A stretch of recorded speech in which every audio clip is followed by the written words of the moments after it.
Welcome to another episode of the podcast. Today we have Carl Liu, who is the founder of the world's first high school founded and led investment fund. So, Carl, tell me, where did your interest for finance and investing come from? Yeah, so I think the story really begins during COVID. I think, in the very beginning, I kind of had the same thing that, all the other high schoolers probably had as well. The first week is like, oh, it's fun. We have a couple of days of school off.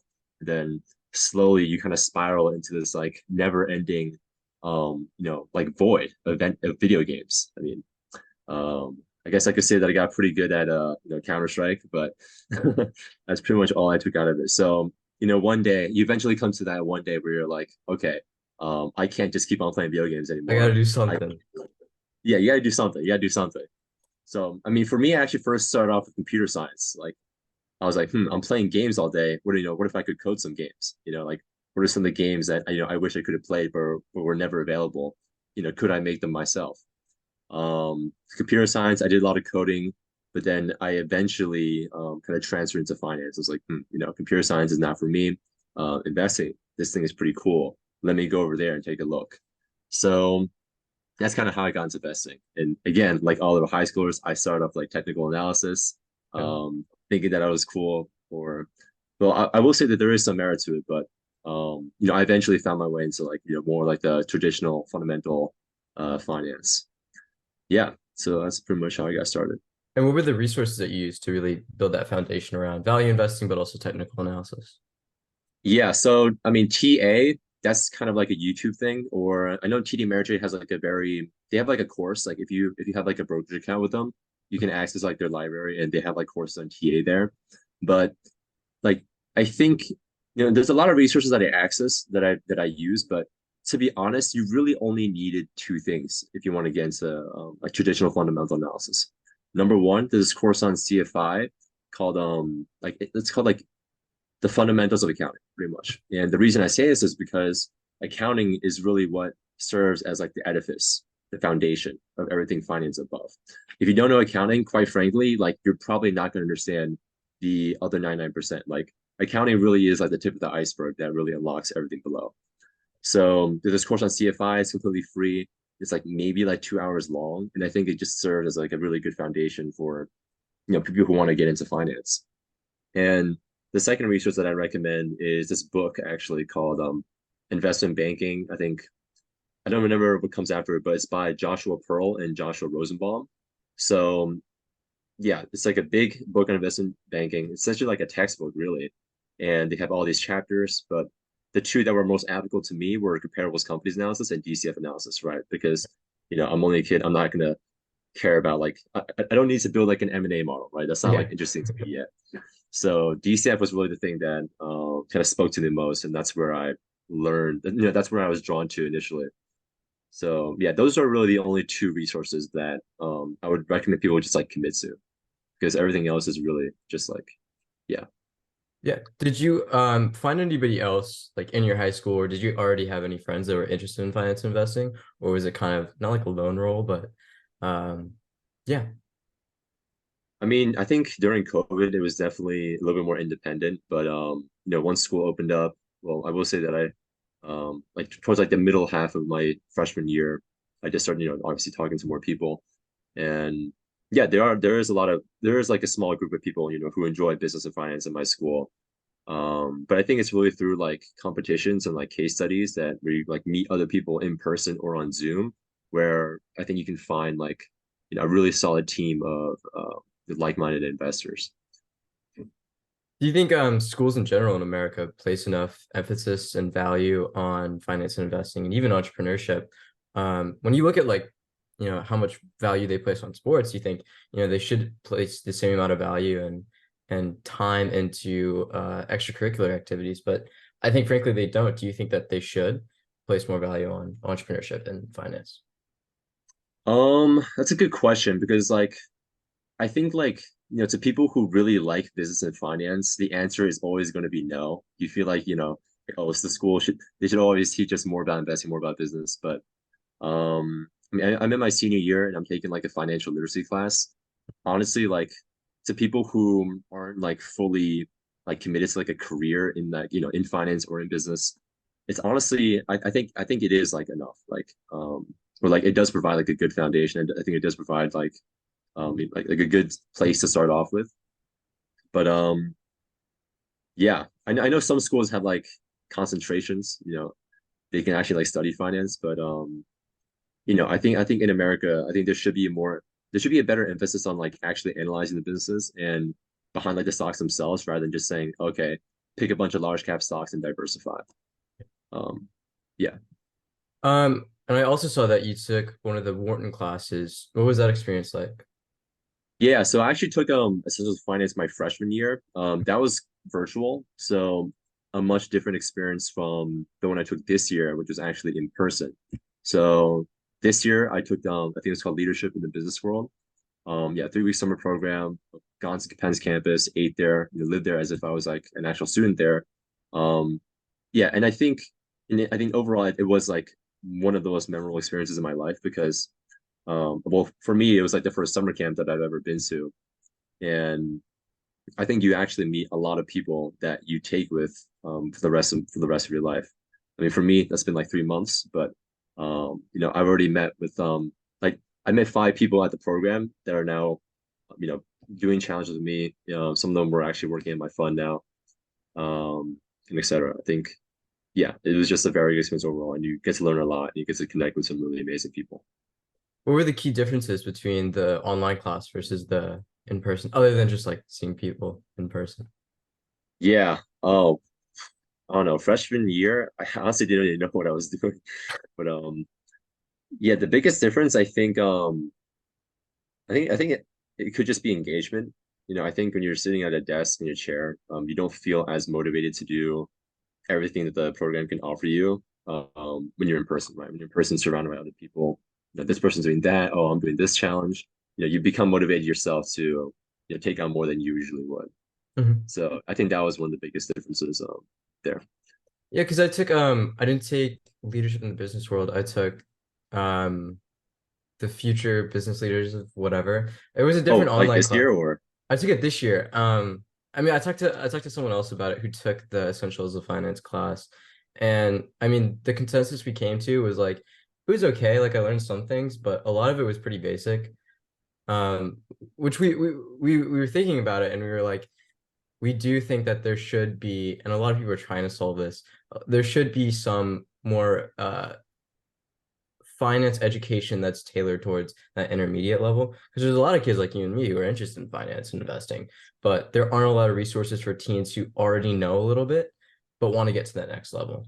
Yeah, but do you think there should be more resources spent on that intermediate level for teens because in 2 years they're going to be going to college anyway, so yeah, I think there should be. Of course I'd say I wish there was, but like I think that maybe like the case isn't enough for like schools to spend money on it. Like, they think like just offering that basic level is enough, and because like you said, that intermediate level is such a small, it is like a relatively smaller population.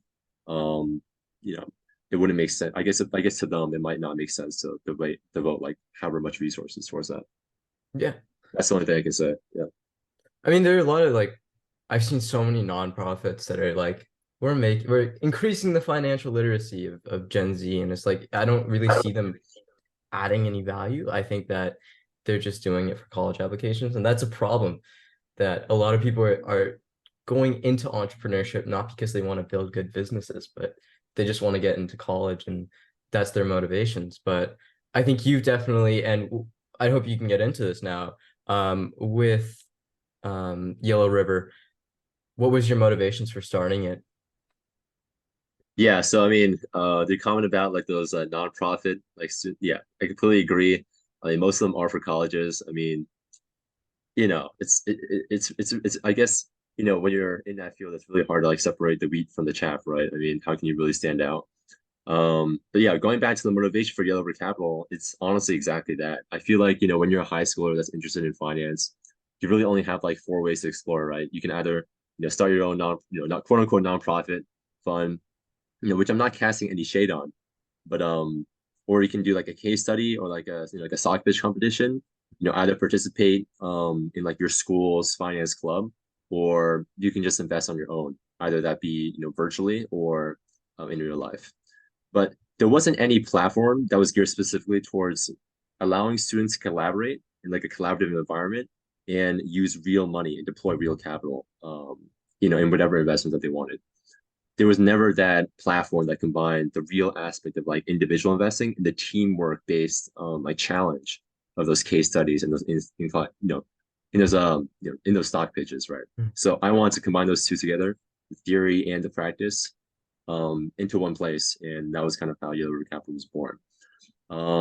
Yeah, and I also just at the time that when I was founding YRC, I really just wanted to be like a fund manager. So I guess that was also a really big motivation.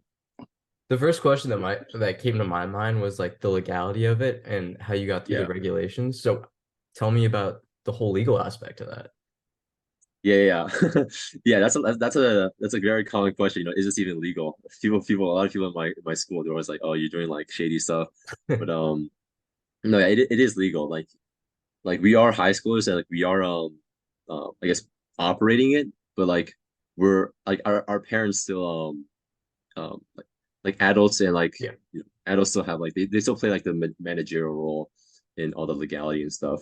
Mhm. But yeah, for the most part, yeah, like the way that like the kids get participation is through the partnership contract. So like we're a general partnership in New York State. So you file the DVA, you get the partnership set up, and then when you form a partnership, you have an agreement, and that's where you can kind of twist and tweak and put and allow minors to have that participation and it contributes to investment decisions, etc. Yeah, but it is legal. It Yeah, is high legal. fives. It is legal. Do you think I mean there is that stigma towards like investing for teenagers isn't illegal. Maybe it shouldn't be. I do think, and I'd love to hear what your thoughts is, should there be any amendment to the legality in the United States towards how teens can invest? If they get that sign off from their parents to take on that risk, do you think they should be able to? Or do you think they should be still have to wait till they're 18? Yeah, absolutely. And this is something that I've thought about for a while. I mean, let's ask ourselves the question, right? Like, why aren't minors allowed to invest by themselves? Well, it's because like in the 1950s, there was no financial education, there was no financial literacy that kids had access to. Um, it wouldn't make sense for kids to invest, and that's why there's a law to stop them from doing that, right? Because, if you had people in the 1950s where kids, had, however much money they had, and they're just doing whatever they wanted within the stock market, obviously that's going to introduce volatility. Obviously, that's going to, you know, uh, it's going to constrain the flow of capital across like the United States, Yeah. and obviously you don't want that to happen. So that's where there's a law. But nowadays, because there's the internet, because there's so much more, financial literacy, that's so much more accessible to high schoolers.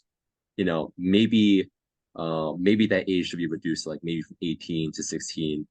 Um, when it comes to like owning assets.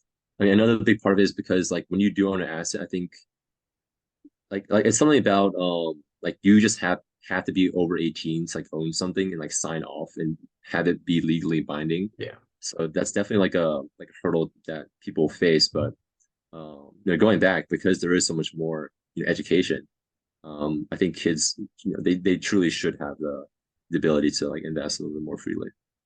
I also think in the next 10 years, I think financial information and education is going to become a lot more democratized through AI. I think right now, I mean, I use ChatGPT for a bunch of different things for high school. Even outside of high school, it might be like, here's a science question, explain this to me that I don't understand. And I think a lot of even like down to a middle school level, people are starting to ask those finance questions because they go on TikTok, they go on social media, they're seeing all of that go on day trading and make $5 million doing forex, and they get interested in it, but there's no real value education, and they can just use an AI assistant and get that information.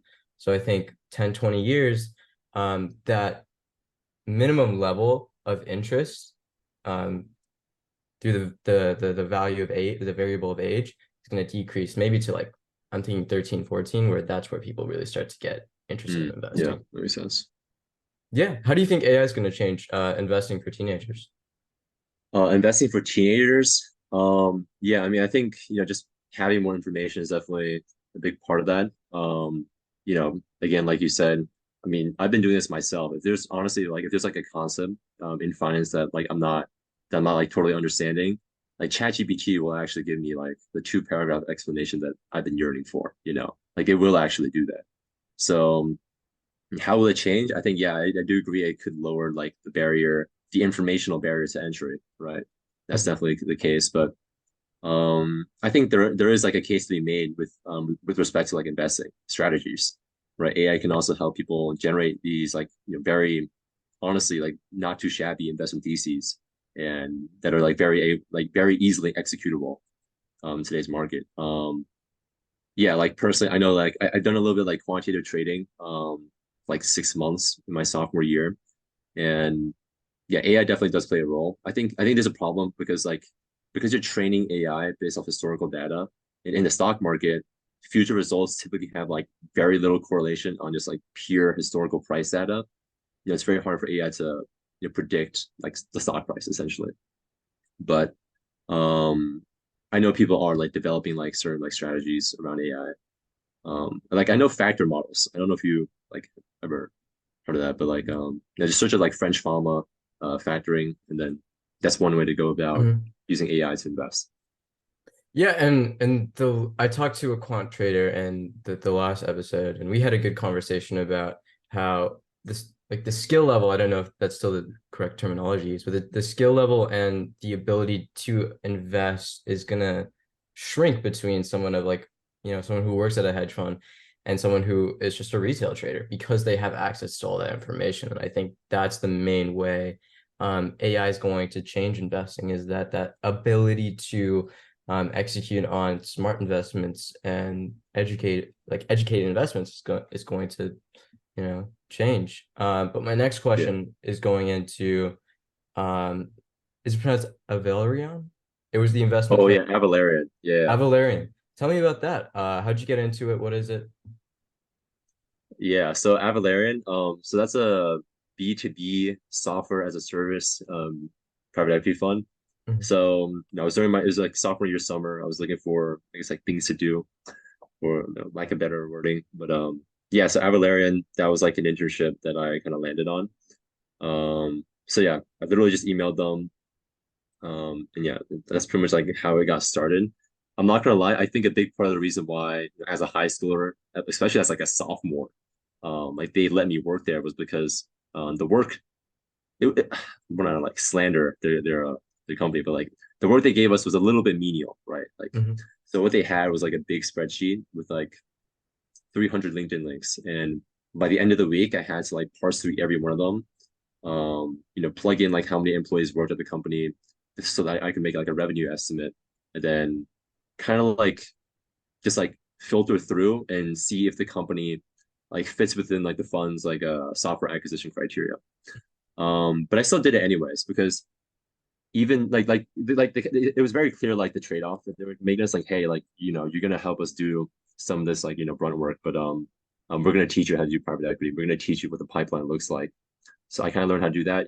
Like what is an NDA, why you have to sign it. What is a SIM, how you read through the SIM, analyze a SIM, put together these presentations on industry analysis, the company analysis, build like an LBO model, and how does really like the process work from literally like sourcing all the way to actual execution. Yeah. And that was the biggest part that I've taken away from, and I've actually applied that at YRC. Yeah, so that was kind of how the internship went.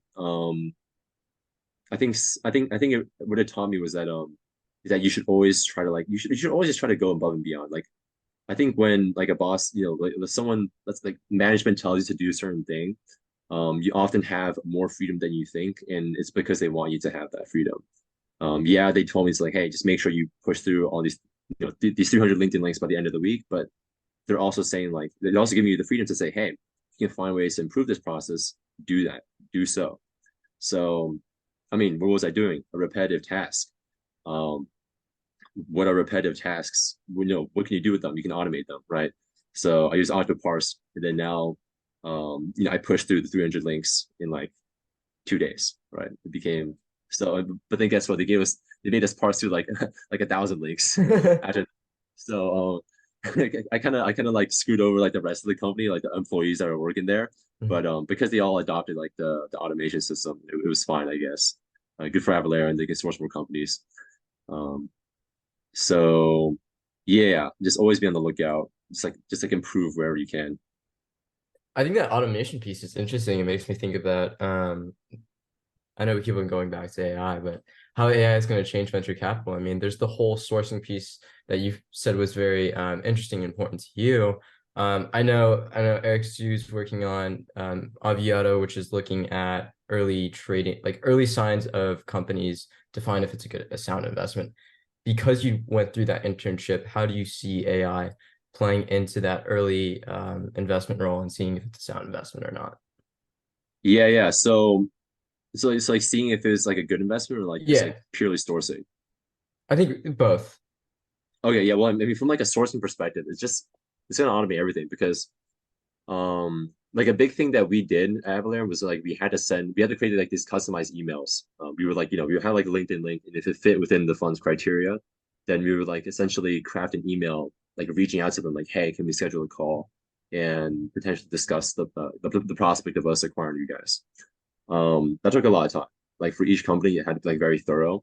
Um, I bet now that if you plug it into ChatGPT, it can generate that same email, but better in like a fraction of a second, right? So I think that's gonna like exponentially increase sourcing and therefore like the overall deal flow in private equity in venture capital. I think that's definitely for sure going to be the case.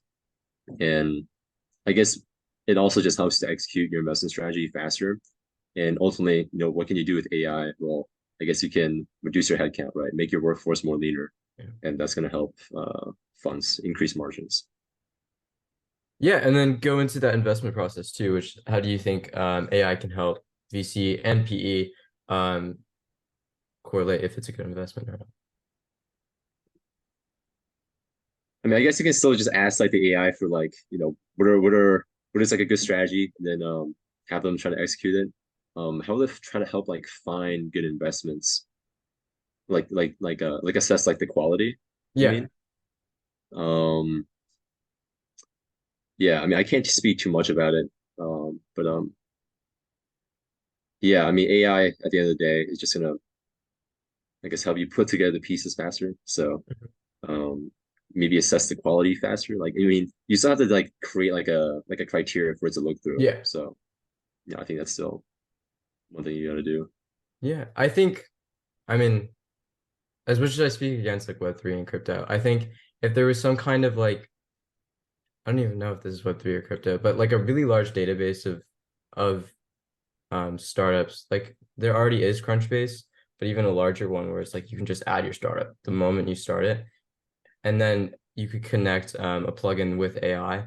If VC firms and PE firms all had their own AI that was connected to that really large database that scheduled through, not scheduled through, went through that large database, then looked for companies that matched their investment thesis. I think that would be really good.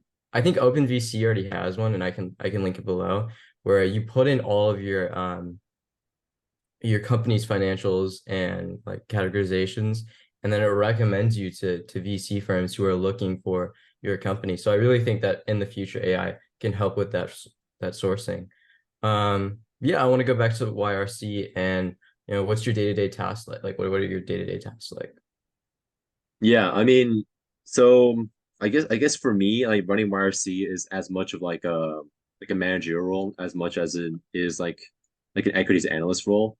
So I think for the most part, I'm not only responsible for, like trying to reach out to new investors and potentially getting a new investment, but I'm also, just doing like the day-to-day equities analysis, right? I'm still reading through the 10Ks, I'm still putting together the equity research reports, the pitch decks, etc. And I think it's important to do that because, how else, no, number one, how else are you going to like lead through example and like create the quality or like set the example of the quality that you expect from your teammates? And secondly, um, people are just going to naturally want to follow someone who knows that they will do the same work that they're doing, right? And I think I learned that best at Avalarian. Like, I think a lot of the high schoolers, well, not a lot of the high schools, but a lot of the like the entry level people who were at Avalarian, weren't so happy with management because they're like, oh, we're sourcing this all day.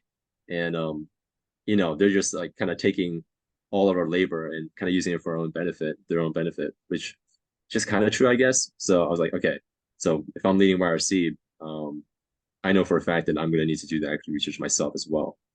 So yeah, day to day, going through a company's 10Ks, reading through like Seeking Alpha, whatever, reading like other people's equity research reports on the same companies and trying to find, new insights, right?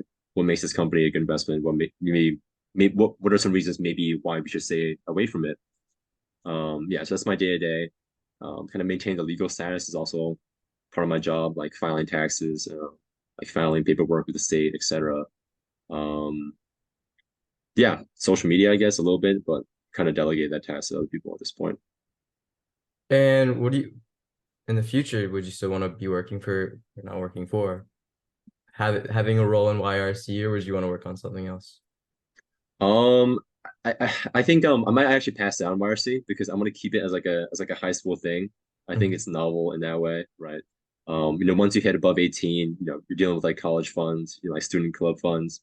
I don't think YRC can like compete very well with those funds because, I mean, at that point we're just like another fund, right? We're not. I mean, we only got like $24,000 in AUM.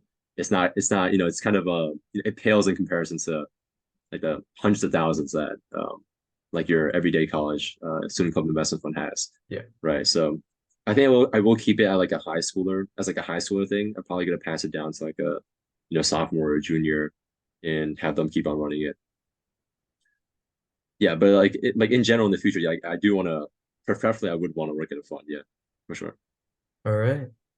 Do you want to talk about anything before we wrap it up? Not so much, but I guess I do appreciate you having me on. It's nice talking about investing with other people as always, and I really do like the stuff that you're doing, man. Keep it up. Thank you. Thank you for coming on. Rooting for you.